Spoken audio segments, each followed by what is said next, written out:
Everybody, it's Romania Black, and we're on episode 5 of 86. We're just chugging right along. This is going to be the last episode I think I'm going to be watching on the streaming service. Luckily, Malevolent, aka Cyber, has been hooking me up with, I think from episode 6 on, with the episodes that have the updated fan subtitles that are more accurate to the light novel. So this will be the last streaming service version that I watch, which is probably a good thing because sometimes my internet's kind of wonky, but hopefully that's not the case today. So I'm really, really excited. I do have to catch up on some comments, so I'll probably be reading those throughout the week in anticipation for episode 6. But I do have a comment I want to talk about before we dive into this episode, maybe from Ogami7661, that said via Patreon that the author, how this all came about, because when I think of light novels that have been adapted into anime, I think of Free, I think of Violet Evergarden, I think of Tsurune, I think of novels that have been adapted by a studio via a contest, and that's pretty much the case with this. So basically, the author did the first novel for 86 for a contest to see if it would get published. Not necessarily created into an anime, but published. And then obviously the studio was like, oh, this story is amazing. We want to adapt it and we want you to continue not just with the first novel, but they gave her a multi-year contract as long as she continued the story to keep going. And that does make me a little bit hesitant, but the person seemed very optimistic, saying that it seemed like the novel series was good. But sometimes I get a little worried whenever you get contractually obligated to continue a story. That's when I get a little paranoid because I'm like, oh, what if she only meant for the story to be 3 novels long? Because apparently she's just finished the 13th light novel as of today, which is pretty long, and also leads me to believe that this series could be ongoing longer than just 1 season. So I don't want to know anything else about the light novel. I don't want to know if this anime is continuing. I don't want to know, because the reason why is if you all tell me that it's gonna, which, you know, now that I know there's 13 light novels, that kind of spoils me a little bit because it makes me think there's gonna be seasons beyond this one. So I don't know how I feel about that, because then it makes the finale of a season be like, oh, well, it's not the end. So, stakes, right? So basically don't tell me anything else. Is essentially my mind. I have 2 master's degrees. I think too much about this stuff. And y'all will make me think too much into it. So please don't. But that is good to know that it was a novel series. I'm glad I know the origins of it, but don't tell me anything else, because I don't want to think any further about whether the series is going to continue past the 1 season, whether it's not. I like to go in blind and not know. So what can we do with that? But yeah. But I am glad to know that it was a novel series. I'm glad it's successful. Normally, whenever people get contractually obligated to continue a series, it can seem like it's stretched or that it needed to just stop and end. But the fact that they were optimistic about it in their comment makes me think that, okay, maybe it's still going and it's great. I don't know. I don't want to look any more into it because I'll start thinking about it too much, and then that will maybe ruin a surprise for me later on. So that's all we'll say about that. But I am excited that, you know, I'm glad it's doing well for her. That is exciting to know. I'm glad the mangaka is a woman. You can tell in some of the character writing for Lena, which I'm excited about. And about some of the other female character writings and, you know, non-fan service things. I'm like, oh, a woman wrote this. Couldn't tell. And I don't mean to be jaded towards male authors, but I've grown up with shonen, and when you grow up with shonen, there's a lot of tropes that you're like, yeah, you're a dude that wrote this, aren't you? Although, I am pleasantly surprised that #feminism, we've seen a lot of shonen authors now that are a lot better, like Fujimoto, like Akutami, that write really well-developed female characters. So I'm not meaning any shade towards them. Good. I'm glad we, in 2023, have gotten to that point, because growing up, it was really hard to identify with female characters because you just look at them and go, oh, okay, this is what we're doing with them. Great. So I am happy with 86 and with other current shonen series that are treating their female characters, you know, equally as the males. So thank you. But I'm excited to dive into this episode. Last episode had a lot of mystery with it, a lot of excitement. We got a little tiny sneak peek into Sheen's brother that maybe has a history with Lena, and there's lots of fun, juicy mystery there that I'm so excited that we're going to eventually get to. That has me very eager to see where it goes. Will probably be the angstiest, saddest thing ever, but I'm really excited to see where it goes. So, with that being said, we're not going to waste any more time. I've talked for 5 minutes. We're going to go ahead and dive into this episode and see what we get. So we're going to start 86 episode 5, and we're going to do that here in 3, 2, 1, and let's go.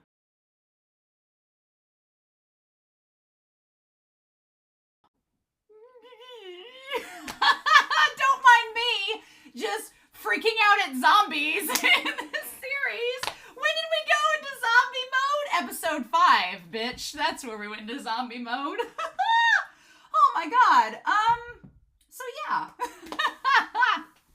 Wow, what a plot twist. And we're just on episode 5. Cool. Ooh, so we got lots of things in this episode talking about the voices. We finally got to figure out what the voices are about, what that deal is. And then it's about the brother's voice. So that's what we're going into. The brother's voice is what Sheen is trying to get to. I have some theories, and I'm a bit intrigued by this, right? I'm a bit intrigued by this. So we need to talk about the voices and Legion. We need to talk about them. They're involved in this. I want to talk about Shin and Ray, as he is called. Want to talk about them in this. And then just have Lena over here out to the side. Because Lena is kind of integral in this. What I liked about this episode, it was relatively contained. We just basically had the incident with the voices, and then the whole thing leading up to this party that she doesn't seem to go to. Maybe we're going to get the party in the next episode. But I'm trying to think if she's talking about going to the party tonight or if the party is tomorrow night. So maybe she does end up going to the party. I could see Lena going to the party if only to talk to the higher-ups and be like, did you all know about this? And they're like, she knows too much. You know, I worry about Lena a little bit. For a number of reasons. I think Annette is a little bit founded in her concern. I think that there's a lot of layers to it, as this series is giving us, you know. But what I really appreciate about this series is that it has set up little tiny crumbs of things that you kind of go, oh, what does that mean? Well, what about that? What are they talking about?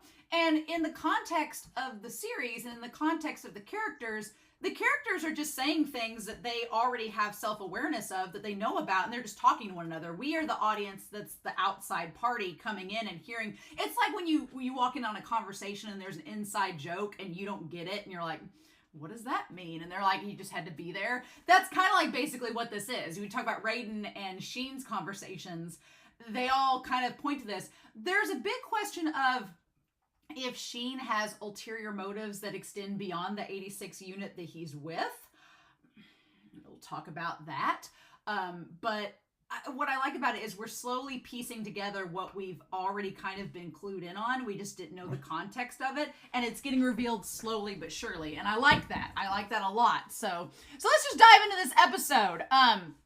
We start at the plane crashing and her like on the other side of the plane.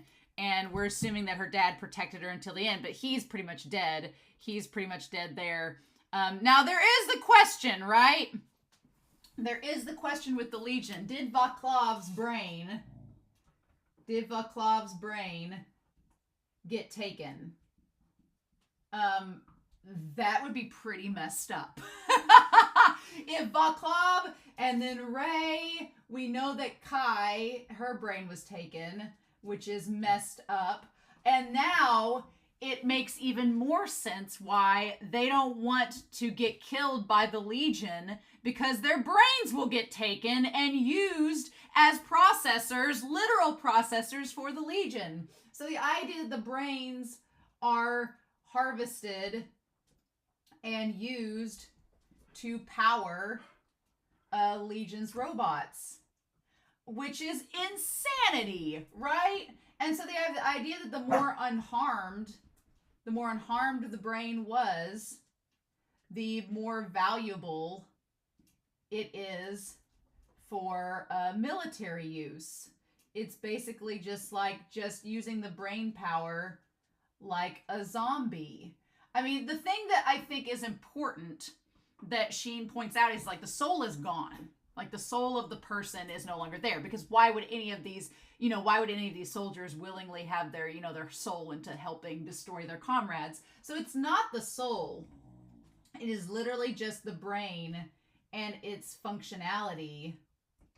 It's the brain, its functionality, and all we hear are the last words and the voices, and that's what the voices are.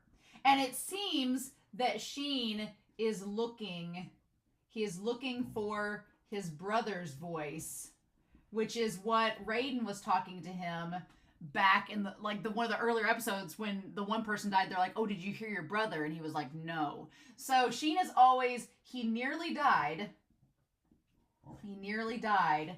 and can hear the voices as they approach.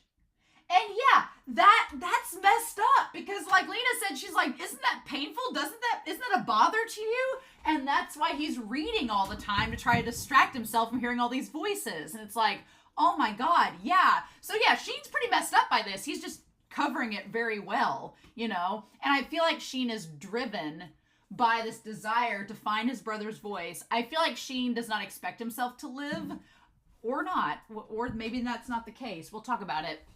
But what I like is that I feel like Sheen either has, we might as well just talk about it. My theories here. And it's going to be expanded as we go back to the whole backstory with the brother. I feel as if Sheen is expecting two things. Either that he's going to die on the battlefield, but before he dies, he wants to find his brother's brain in the Legion and get rid of it. Like to get his brother off the equation, right? He wants to do that. The other thing is maybe he doesn't think he's going to die, but that opens up a question about some things of what he's going to do after the service, because we don't really know. They've talked about it. They're like, oh, well, once your term of service is over, you're going to be a civilian again. We talked about this a few episodes ago. Where the hell is he going to go? They think he's a pig. What happens when you get done with your term of service? What ends up happening to you? And we don't know that yet.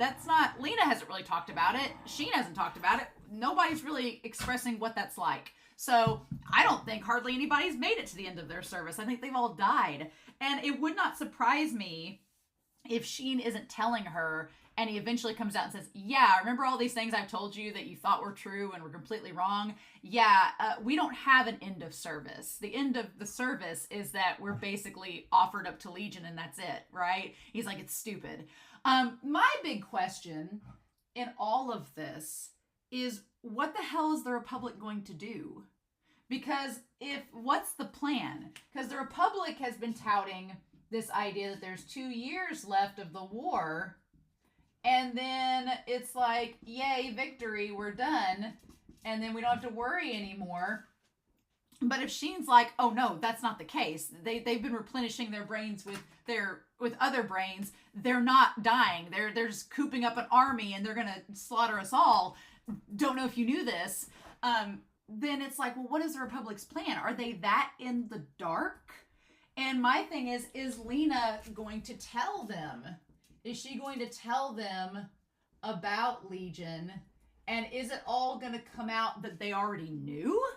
It's like, well, what's the plan? How are we going to destroy Legion if the people fighting your war are going to be gone? Because she brings up a very good point. He's like, we already have, the only people left fighting are children.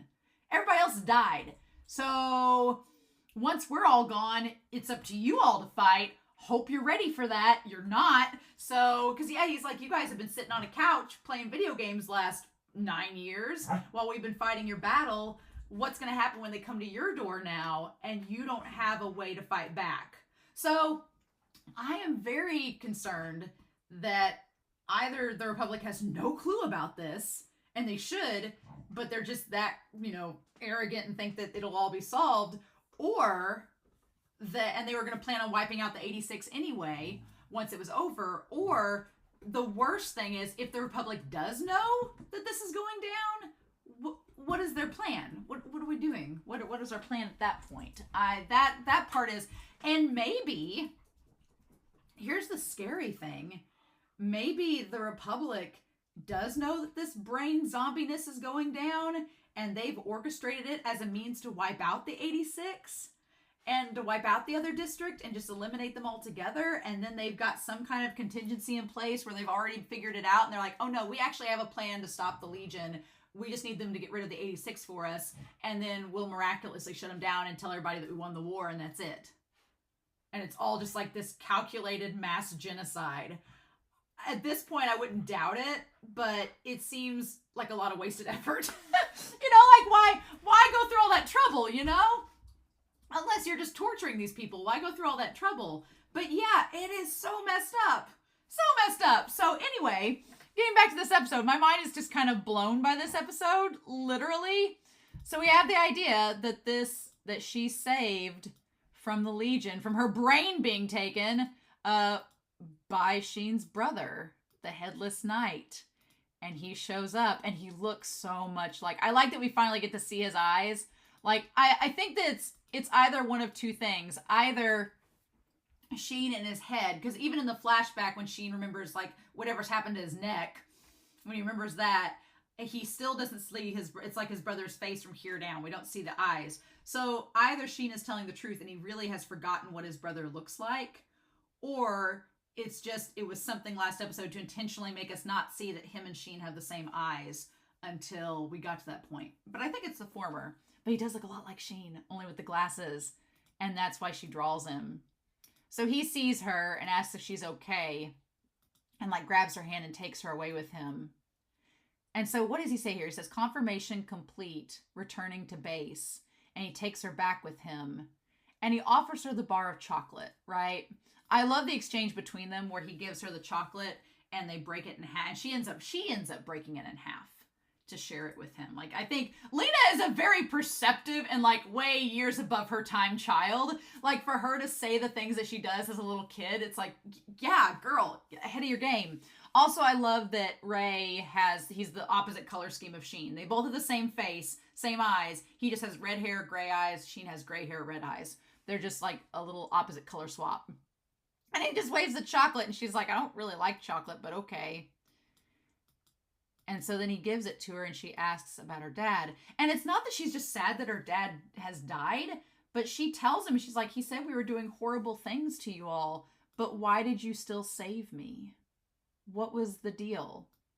Why did you protect me? And he's like, well, here's the thing. We're part of the Republic. We were born here, and we were raised here. Here's my thing that got me thinking about these two brothers. So Ray has this mentality of, he's like, we were raised in the Republic. We were raised in the Republic. He's like, I have a duty to protect it. It's like a generational difference. Ray grew up when there was no war and there was seemingly no prejudice. So I genuinely think Ray doesn't have any real negative feelings towards the Republic. He's not happy with how things are going down, probably, but he still has that kind of loyalty to his country that's like, yeah, I was raised there, I was born there, I owe it to them to protect them, right? That protection has a tie to his identity, right? And if this was 6 years ago, this was only a couple of years into the conflict, so it was before things really got bad.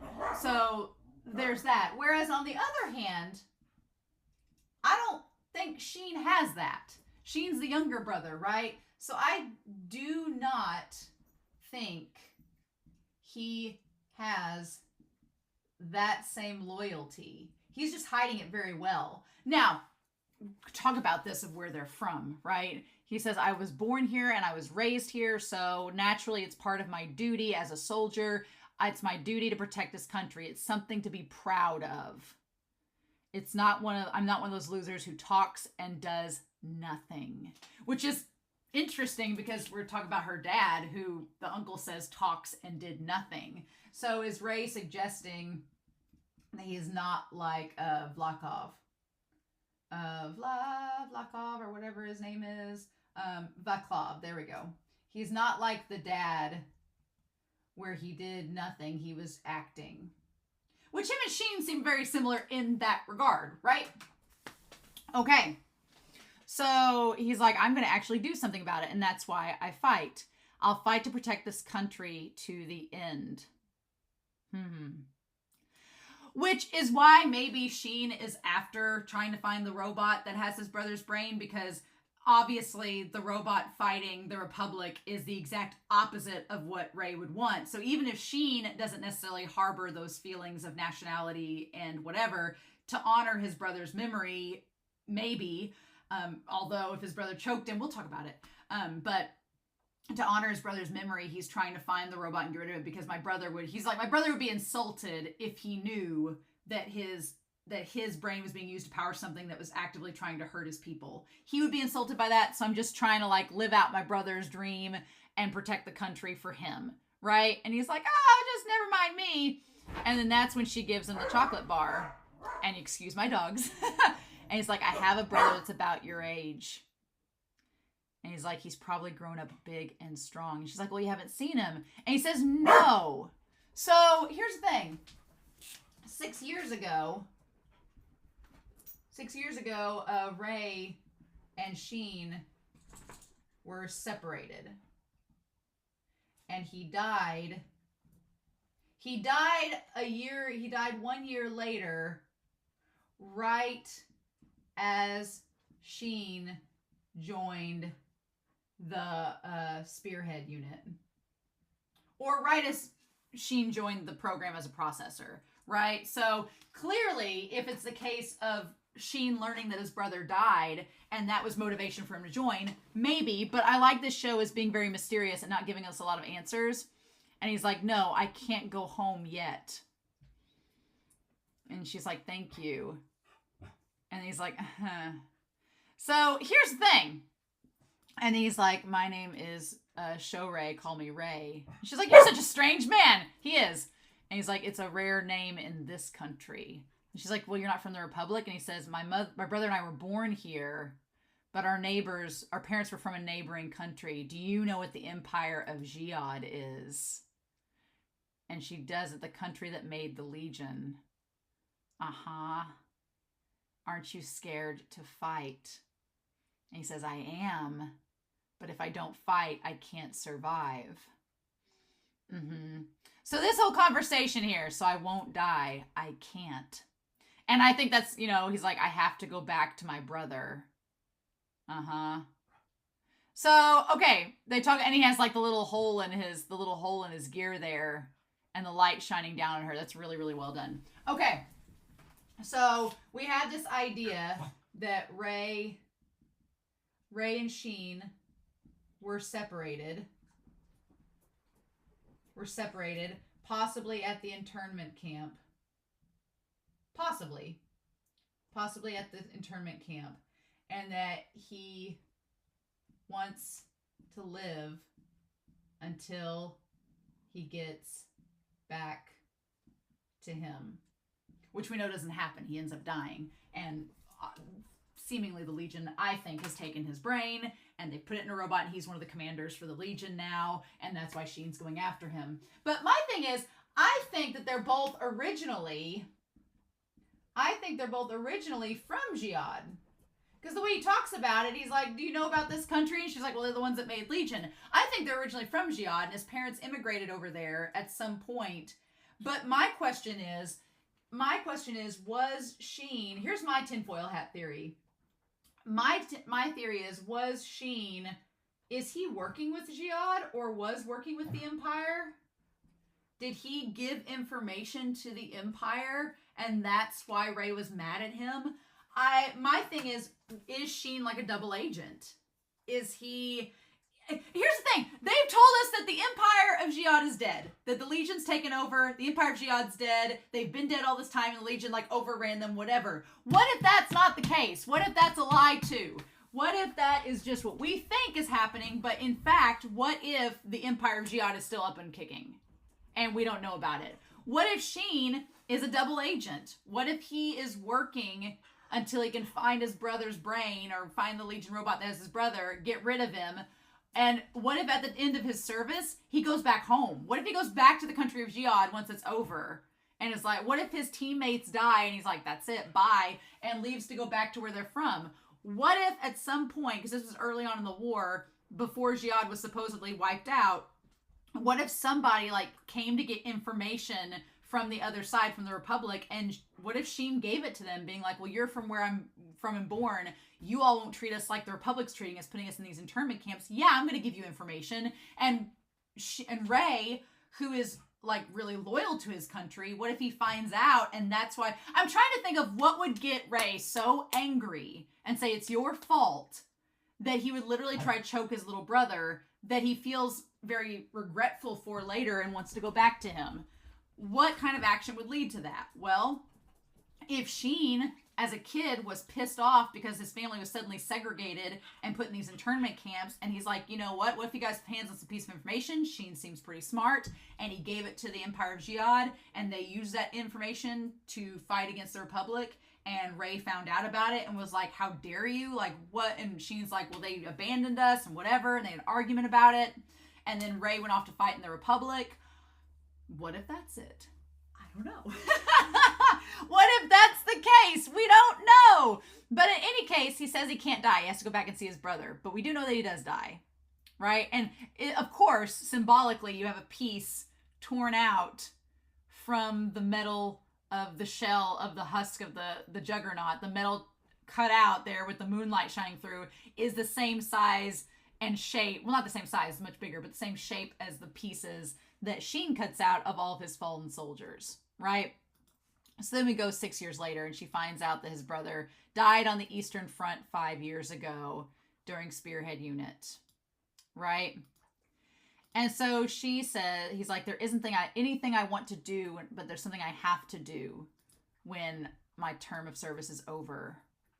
I've been searching for him the past 5 years, for his brother, right? And she's like, do you mean his body? No, not his body. He's searching for the brain.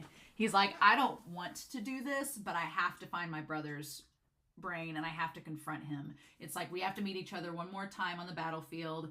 We need to like have closure. He's like, I can't have closure till my brother's like brain and the rest of his body can be completely eradicated. I need that to be done. And for me, I need that before I can end this service. Now the question is, what is Shin going to do after he's done? We don't know. I don't know if it's even possible he could go back to Jihad if that's where he's from. I don't know if it's possible he is a double agent. I don't know if any of this is true. I'm just making some speculations and we'll find out along the way. But there's definitely stuff going on with the Legion that we didn't know about that we're scratching the surface at. There's definitely stuff with Ray and Shin's relationship that's very strained that we don't know why, that we're eventually going to find out. But Shin is very adamant in finding Ray. And he's been gathering up all of the... I wonder, too, if Shin is a double agent, if he's been gathering up all of these bits and pieces from the Juggernaut, not only to pay respect, but also to, like, be like, here are my sins. I am responsible for these 516 people dying because I'm chasing after my brother's, brain and my brother's spirit. And so I'm fully aware I'm competent and responsible in part for their deaths. And it's way of Shin trying to quantify his guilt, right? So like 12 days pass, imagine that, or like 8 days or whatever. And Annette and Lena are talking about this Revolution Festival. And I'm like, again, we talk about how, tone deaf everything is. It's like there's a war going on, people dying left and right. And they're like, want to get ready for the party? It's like, want to get ready for the Met Gala? You gonna go? Also, they bring up again the fact that the cream is artificial, but the strawberries are real. Where are these people getting their food from? We'll probably find out. And so I do want to point out, I think that Annette brings up a very good point. I also like that the coffee mugs have a little rabbit tail on the other side with the rabbit head. That's a cute little detail, just now noticing it. But I like that Annette's like, you haven't been around much lately. And she's like, oh, I've been busy. And she's like, if you're looking for a dress, why not ask a gentleman to go with you? Annette goes through them. Annette goes through these guys left and right. But here's the thing. The really interesting parallel is that we have all these guys. Like Oswaldo is one.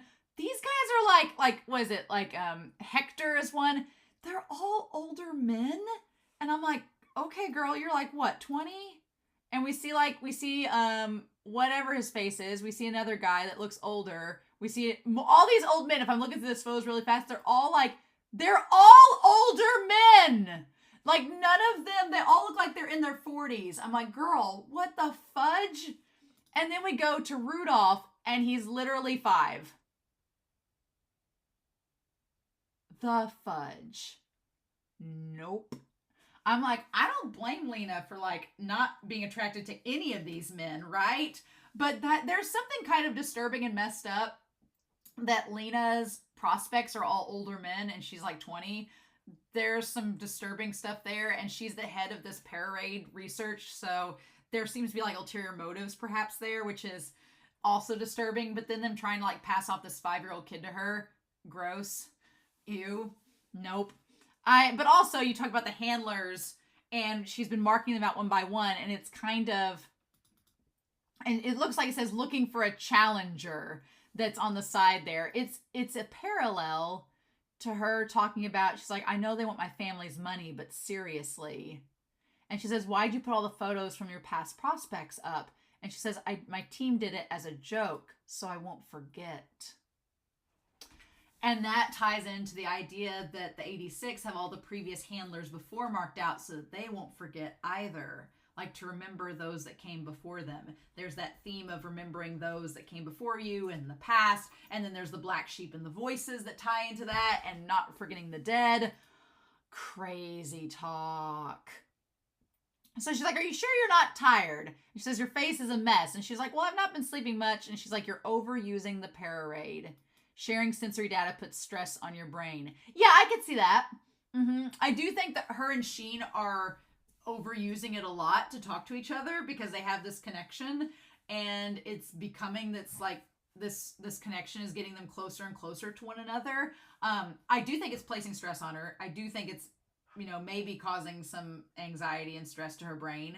I would think that's doing the same to Sheen, but what can we do? I also think that maybe she's just like, she's worrying a lot and analyzing combat data. And Annette's like, there's no point in doing any favors for the 86.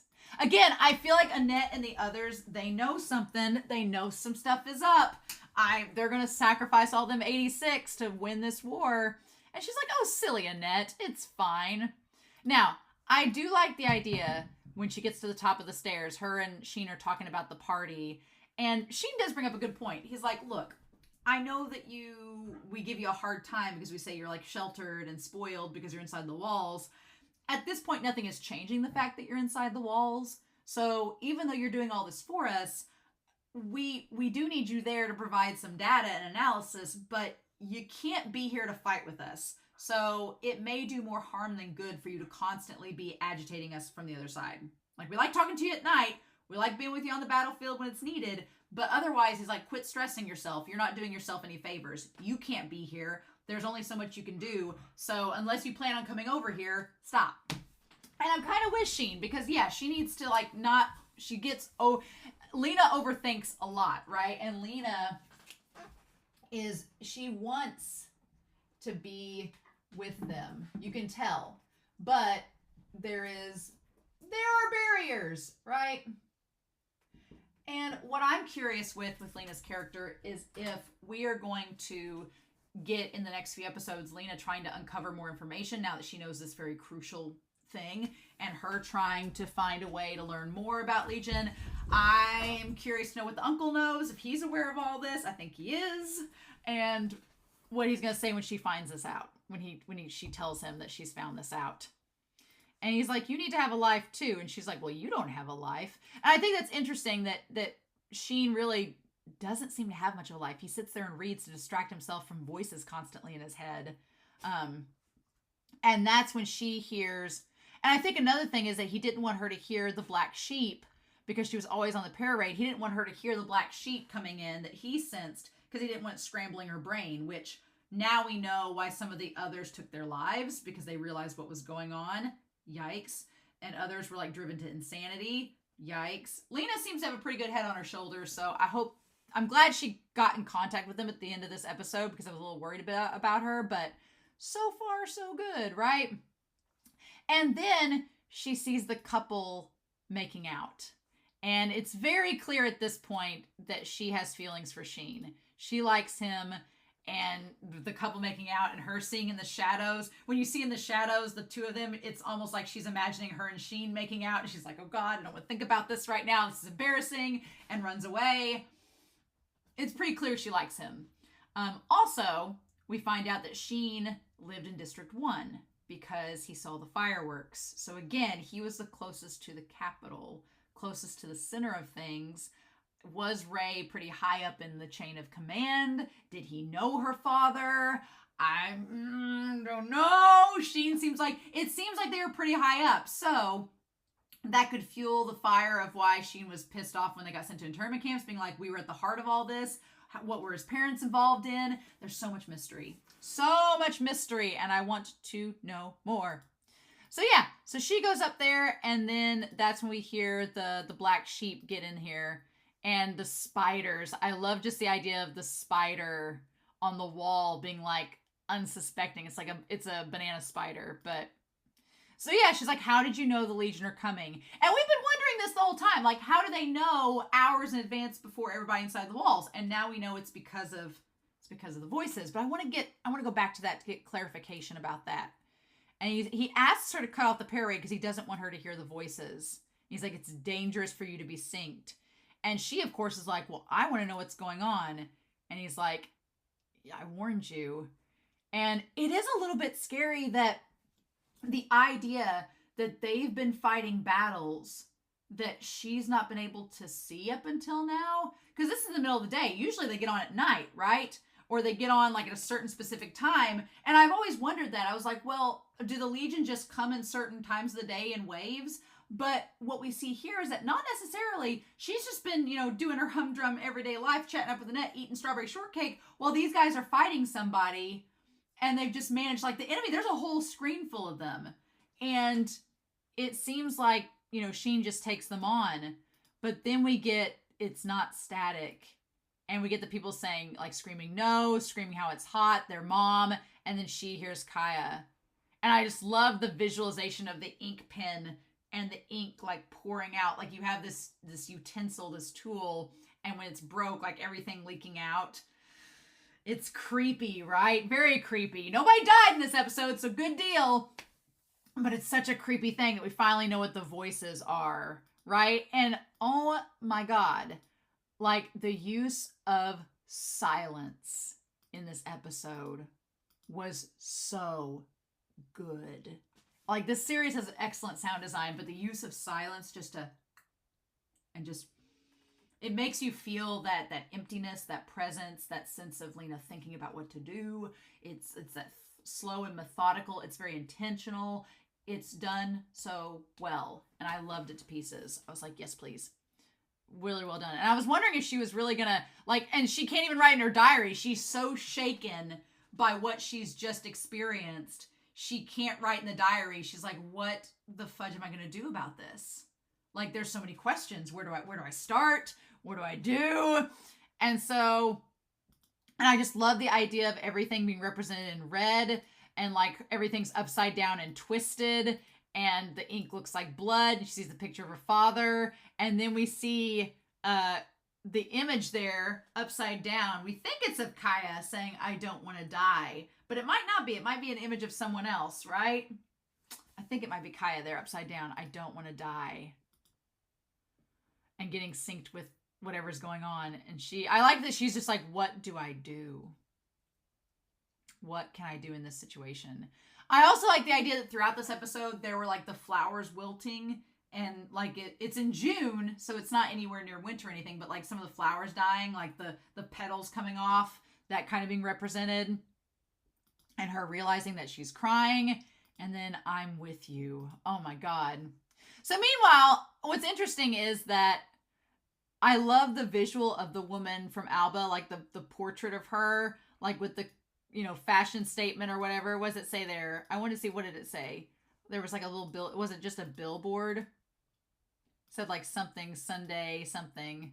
And then like Raiden's like, oh shit, somebody else is hearing the voices too. Like they're all used to it, which is, or maybe it's just Sheen that hears it, but I think, is Sheen the only one that hears the voices?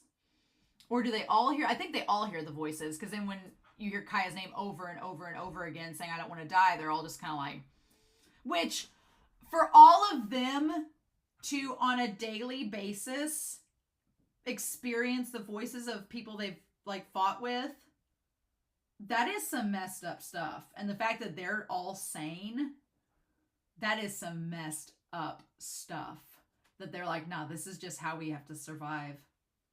I don't know what else to do. Oh my God. Oh my God.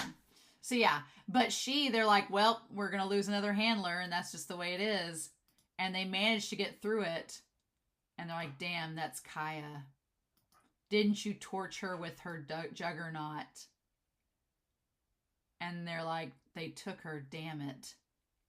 And they're just using it as like to throw them off. That's the messed up thing. So they're like, basically we have to burn the body and find it and burn it to keep their brains from being taken, but they didn't manage to get to hers in time. Or maybe she knew that they didn't get to hers in time and didn't say anything and hoped for the best. But, oh my God. And so the fact that, yeah, they can all hear it, that's just absolutely terrifying. The fact that the Legion uses it to try to throw them off their game is absolutely terrifying. And they're like, gunslinger. They're heading towards it. Just go ahead and get it. And so did they manage to, like, get the commander? And they're like, the target was silenced. Okay. So they seem to manage to destroy the Legion commander and robot that were using her brain. So maybe that's a good thing. Maybe Kaya can rest in peace now. But we don't know about the robot of Ray, right? So they're like, man, everybody gave it their all today. You know, they wanted revenge for Kaya. Yeah, because she was being used. It's a nasty thing. And they're repairing. We see them repairing the different juggernauts. Like, that's good. And so then we see what everybody's doing. Like, everybody's kind of back. Like, we had a moment to grieve last episode. And everybody's back to whatever normal can be in this situation. Where we see Anju. I like that we see Anju and Daya playing with the cat together. They get a little moment together. We see Theo drawing again. We see Karina and the others like playing darts. The one guys are back to playing cards. Like, we get everything's like as back to normal as it can be. And they're like, they all feel lonely because normally Lena would be tuning in right now and talking to them, but she's not. And Raiden's like, well, nobody's ever called after hearing the voices. So no more report writing, huh? And Sheen, I don't think he goes to grab his cup and then he hears her. And he says, it's fine, Major. And everybody's like, oh my God, she's back. And Raiden's like, well, I'll just eat my hat then, huh? And she's asking him. What's interesting about this conversation is that she's only talking to him. Nobody else can hear. And so whatever he says, they're going to hear. So it's almost like, how is Sheen going to word this to where it answers her question, but also keeps the conversation maybe from getting out of control? I don't know. And so she talks about how she's sorry. And she's like, the voices I heard, what are they? And it's like, okay, you're opening Pandora's box. And he says, once I almost died. Actually, I think I did die. And so we see the stuff on his neck there. So if he did die, what's the deal, right? He says, I think I did die. And that's why I can hear them. Which is interesting. That's a very vague thing. So it's very vague. Like Sheen dying makes him able to hear the voices. Like he himself is a ghost. That's interesting. I want to know more about it. But of course, we're going to have to wait and find out. The voices of the ghosts who died as I did, but are still here. Okay. So he's like, I'm a ghost that can hear other ghosts. That I shouldn't be here, but I am. And he's like, but there was just the Legion out there, right?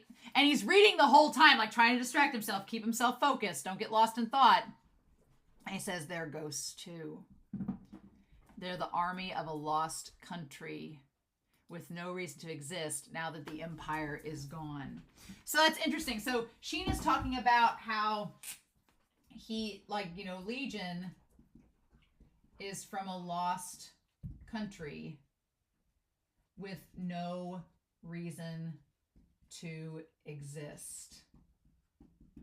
Which kind of Shin describes as himself, you know. Either he can't relate to where his hometown is, if that's Jihad, but also he believes that the Republic is a lost cause, so he's kind of floating being like, well, I'm kind of this ghost. I don't really have an existence outside of the battlefield here once this is all said and done. And she's like, well, the reason you know Legion is coming is because I can hear them. Yeah, and I love that we get the reflection that is there. And he's like, when they come, I know. I can always hear them, even when I'm asleep. And it's freaky, like the fact that he can always hear them, and that's why he's distracting himself. And he says, not just during battle, but even now. And of course, Karina, like, takes this moment, they're all leaving. They're not listening to his conversation with her anymore, and she's blushing. I'm like, I feel for Karina, because I don't think he likes her the same way. And he's like, how far away do they have to be? And he says, I don't know the exact distance, but I'm aware of every legion past the former borders of the Republic. Oof. So he knows where they all are hiding. And she's like, isn't that painful? And he's kind of like, he's like, well, Shin does not seem like the type of person that wants to talk about his personal feelings. He doesn't want to talk about whether it's painful or not, even if it is. He doesn't want to let that on. He's like, I don't want to talk about it, you know? And he says, well, I'm used to it. That doesn't mean it's not painful. It just means he's used to it, right? It's been a long time since it started. And she says, since when? And he's like, did you hear the lieutenant's voice? Does he answer how long it's been? He says, because she became a ghost as well. And so we have him like stepping on something and smashing it. And he's like, he doesn't answer how long it's been going on, right? I mean, we can assume it's been going on for years since he joined, right? And maybe he joined because he could hear them and didn't tell anybody. Or maybe they know. But he doesn't answer her questions. Instead, he says the Republic predicts that the war's going to end in 2 years, right? And she's like, well, how do you know that? And I'm like, I'm sure that he has intel. He's like, Theo heard from the commander we told you about before. Okay, so yeah, so Theo knows from the commander. The Legion has a timer, and in under 2 years, it'll run out. That's what you've been told, right? Because that's just their processing unit. Their processing unit is modeled after a human brain. And the design will cause it to stop functioning in 2 years. If that design doesn't work, they just need to replace it with another beforehand. I love that. You're like using materials that are readily available on the battlefield where they live. So they're all zombies! Zombie robots that have been replacing their central processors with human brains. Yep. That's what's been going on. Fun times. Their central nervous systems are more advanced than other living creatures. So it would make sense to use the human brains. And the Republic forbids the burial of 86. The brains themselves rot. And I've heard multiple Legion with the same voice. Yep. It's more likely a copy of the brain. So basically the Legion gets their hands on the brain, copies its functionality, and then because it's not buried, that's just the fact that they won't let the Republic bury the 86 seems like they know what's going on, right? Or if they don't know what is going on, they're insanely stupid, which both could be the case. Kaya is probably out there still somewhere. I don't think it's the same as what you'd call a soul, though. The original human's mind isn't inside. You can't communicate with it. Yeah, it's just... So basically, they're not like literal brains inside the robots. The robot has just accessed it and copied its functionality. So that makes it even more disturbing because it's like... It's this cold and clinical thing where you're not encountering a person's soul. There's no actual physical part of that person that's still with the Legion robot. It's just literally a scan of a brain, and that's it. That makes it almost scarier because then you're stuck dealing with their fading thoughts before death with no actual like sentimental attachment to that. It's a fading echo of who they were, their thoughts copied at the moment of death. The ghosts that haunt the Legion. And I like that you see on the wall, like, you see the mannequin's face, and then on the shadow of the wall are, like, marks that almost make it look like a face. And those are the black sheep. Mm-hmm. The black sheep that hide among the white ones. But there's more and more popping up. They're more common now. Like, it's like the Legion is doing it as a survival technique to copy more and more of the Fallen 86 as a means to keep themselves going. And he's like, you're gonna lose this war.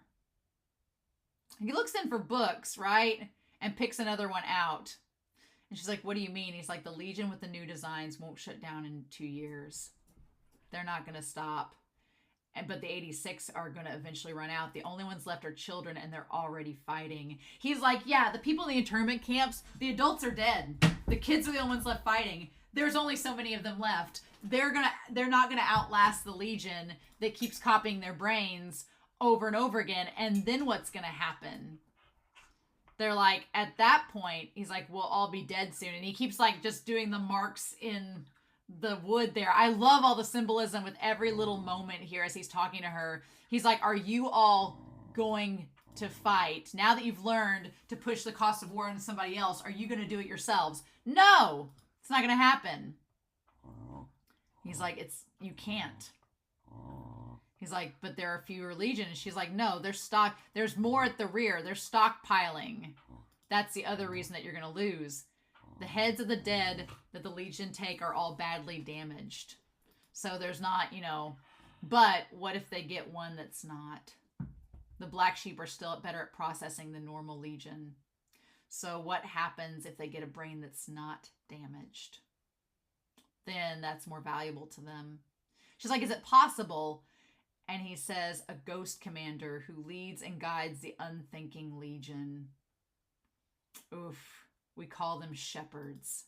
So that's the shepherd thing before, right? They were talking about shepherds in episodes past. Now I feel like I need to go back and rewatch the series. I need to go back and rewatch the first few episodes because they were talking about shepherds, right? There were no shepherds here. So, which is why it was less dangerous. They're like, if a shepherd is there, then it's more dangerous because they're a higher functioning brain that can help guide the Legion in that moment and strategize more, so they're more dangerous. So we think that Ray is possibly one of the shepherds, right? And the armies they lead are vastly more powerful than the others. Mm-hmm. And she's like, well, is this a hypothesis or does this already exist? Can you hear their voices? And he's like, I can. He's like, they're commanders and their voices travel far. Yeah. And then he smiles and he's like, yes. There's one at the rear of Combat District 1. And he grabs at his jacket when he says that, so it's his brother. His brother's the voice they can barely hear, and he's trying to find. And she's like, well, but the Republic will lose the war for years from now. So, and after you've all been wiped out, right? So what's the point? He's like, that's true. So we just need to wipe out the Legion before then. And it's like, because, Lena kind of brings up the idea, like, why are you fighting? Like, if you know that we're going to die and this is going to be an inevitability, then what's driving you on? Why is this one person? You say you're after your brother. You're not after your brother's body. So what are you looking for? And she's like, what could be, Lena hasn't put 2 and 2 together. She's like, what are you possibly looking for? And Sheen's like, I need to get to my brother, before then. But the rhyme or reason why, I don't know. She's like, well, then we'll just stop them before them. She's like, let's fight. I'm with you. And then she stops herself. Like Lena's learning. She's like, I'm not technically with you. So that's when she says, no, I'll just do my best. She's like, I know I'm not there with you, so I can't say that. I can't take that privilege. But I'm going to fight with you and do my best. I'll analyze the enemy. I'll come up with plans. Anything that I can do. And she's like, Captain, your term of service is up this year, right? So let's win before then and both survive. Whew. So, and he just kind of looks at her like, it's one of those things like, is he just like, oh, quit being schmaltzy? Like, don't give me that much credit. I may not live through this. Like, this seems like a lot of, optimism for a very bleak and pessimistic situation. Or does he have ulterior motives after his term of service is over that are going to directly conflict with hers? We don't know yet. And he's like, yeah. Can we call it a night? He's like, yes. He's like, I don't want to do this anymore with you right now. And then we have the end of the episode. So I want to go to the very end there where he's like getting ready to take a shower and stuff.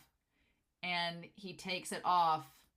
And we see the thing is, we see him as a small kid up against the door. And we see somebody grabbing him, pushing him against the door. And we see someone screaming at him saying, it's your fault. Oh. But that's all we see. And then he looks back in the mirror. And the way he looks, though, he's like, we see like the scar around his neck and the mirror is cracked, like it's severing his head. But the thing about it is that he smiles, saying, I'll be going soon, brother. That's the thing. That's the thing. It's that idea that I'm like, is the country of Jihad, are they possibly still in existence, and has Shin been a double agent for them? And did he volunteer himself to, like, I don't understand what he's volunteered himself for, but I'm like, is Shin thinking he's going to go back? Like, he says, I'll be going soon. Does he think he's going to die soon? There's so many possibilities, damn it. I'm like, does he think he's going to die soon? Does he think he's going back to Jihad, like, at the end of his term to, like, help them try to wipe out Legion, like, or to wipe out the Republic, I mean? It looks like his brother strangles him, but I don't think that that's the full story, because I can't picture his brother, like, killing him or causing that big, massive scar, and then later wanting to, like, go back and help him. I don't... So, the Legion are zombies, just so we're all clear. They've been basically copying brains. I think that Ray's brain is, like, the final boss of the Legion, which is, like, and I think that maybe Shin is, like, trying to get to his brother to destroy him, but he says he's going to be going soon, so, like, what does that amount to? Like, what is this? And, like, the whole idea of the mirror being taped together, and it's, like, him being put together, like, what is his plans? Like, is Shin a double agent? Does he not really care about Lena? What is going on? You know, how does this work? He's nearly died. What's the deal? Is he using his, you know, ability? Does he, like, what is happening? What is this business? Or maybe the person is not, you know, Ray, because he doesn't have the glasses on in the flashback, but I think it is. The big question is, we have lots of mystery with Shin, and I've speculated, but I want to wait and see what the episodes are going to give us to see what crumbs we're going to get to add to these theories about their past, etc. Want to know what it means for your end of service, what happens there. I'm like, at the end of service, do they become, like, part of the Legion? My big thing at this point, we have all this mystery with Shin and his brother, which the show is going to give us later. I just got to be patient, right? My thing is, does the uncle and the Republic's higher-ups know about this stuff with the Legion? Do they know? Because, I mean, like, Annette seemed to think that they didn't know why people had killed themselves. It wasn't investigated. They're just like, oh, they committed suicide. Ha-ha. It wasn't investigated. So I'm like, Annette doesn't seem like she knows. But she may know about the voices because she's been researching the para-raid stuff. So she may know about the voices or not. Her dad might not have told her anything about it, but he might have known. I think the Republic knows about the voices. I think the Republic knows about the Legion. They're not saying anything for reasons. The big question is, to what extent is this going down? And I feel at this point like Shin might be a double agent working for the Empire of Jihad and has infiltrated the 86. I feel like he's collecting the names of the dead because he knows that it's his responsibility. The sin he's bearing is possibly his comrades dying, but he's going to shepherd them. He's going to shepherd them to the end, right? Because if he's part of Legion, he's shepherding them himself as the Undertaker. And I feel like he's okay with it because he knows that, one, these people are going to die anyway because the Republic doesn't care about them, and he's going to be with them until the end, you know, and fighting with them till the end. But he wants to get to his brother, wipe his brother out so that he can be like, okay, we're done with that. I've had closure with my brother's spirit. Good. And then I think he's going back to Giad, and they're going to try to wipe out the Republic. I don't know. But that is something. I don't know. And I don't want to think of Sheen as like being someone that's a double agent and like a villain. But then what is a villain, right? Because you've got the Republic doing all this shady shit, and then you have Lena trying to figure it all out. Oh my God. Okay. So there's a lot going on, and it's pretty crazy. But I'm very curious now. This was like a big revelation, and my brain is still like, I feel like Lena in this episode where I'm like, what is happening? So I'm really excited to see where this goes from here. I hope y'all are too. I hope y'all like this reaction discussion, but I'm excited to hear your thoughts down below. I hope y'all have a wonderful week. Please stay safe, take care, and yeah, I'll be back next week to see what fresh fun awaits us with episode 6 of 86. Bye.